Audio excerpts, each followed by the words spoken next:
শনিবার সংসদ সচিবালয়ে ক্যাবিনেট কক্ষে জাতীয় সংসদের কার্য উপদেষ্টা কমিটির কার্যক্রম শুরু হয়। স্পিকার হাফিজউদ্দিন আহমেদের সভাপতিত্বে অনুষ্ঠিত বৈঠকে সংসদ নেতা ও বিরোধী দলীয় নেতাসহ 15 সদস্যের কমিটির 14 জন উপস্থিত ছিলেন। অসুস্থতার কারণে বৈঠকে যোগ দিতে পারেনি বিএনপির জ্যেষ্ঠ নেতা মির্জা আব্বাস। কার্য উপদেষ্টার কমিটির বৈঠকে ঠিক হয় প্রথম অধিবেশনের মেয়াদকাল নির্ধারণ এবং অধিবেশনের আলোচনার বিষয়বস্তু। বৈঠক শেষে বেরিয়ে এ বিষয়ে কথা বলেন কমিটির সদস্যরা।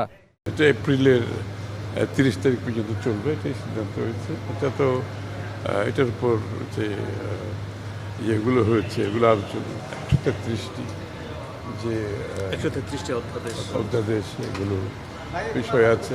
আইনগত যে বাধ্যবাধকতা আছে, যে সময় আছে, সেই সময়ের মধ্যেই আমরা যথাযথ পদক্ষেপ দেব। সংবিধানে 30 দিন সময় আছে প্রথম যেদিন উপস্থাপন করেছি তার থেকে। প্রথম অধিবেশনের প্রথম দিনে অন্তর্বর্তী সরকারের সময় জারি করা 133টি অধ্যাদেশের বিষয়ে প্রস্তাব উত্থাপন করা হয়েছিল। এ প্রেক্ষিতে গঠন করা হয়েছিল একটি বিশেষ কমিটি। কার্য উপদেষ্টা কমিটির সভায় এই বিশেষ কমিটিকে দ্রুত অধ্যাদেশের বিষয়ে সিদ্ধান্ত নেওয়ার বিষয়ে আলোচনা হয় বলে জানান স্বরাষ্ট্রমন্ত্রী। 15 তারিখের পরে আবার সংসদ বসবে আগামী 29 তারিখ মার্চের ঈদের পরে, এবং পরে এপ্রিল মাস পুরোটাই জাতীয় সংসদের এই অধিবেশন চালু থাকবে। এই সিদ্ধান্তগুলো হয়েছে। বহুল আলোচিত জুলাই সনদ ও সংবিধান সংস্কার পরিষদ গঠন নিয়ে কোনো আলোচনা হয়েছে কিনা এমন প্রশ্নের জবাবে কথা বলেন বিরোধী দলের চিফ হুইপ।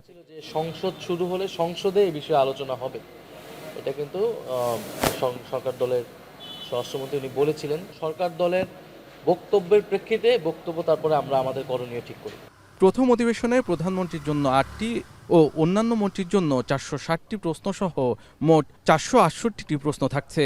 বিধি 71-এ মনোযোগ আকর্ষণের নোটিশ পাওয়া গেছে 27টি এবং সিদ্ধান্ত প্রস্তাবের সংখ্যাতে 97টি নোটিশ পাওয়া গেছে। শাহাদাত তফর, এখন, ঢাকা।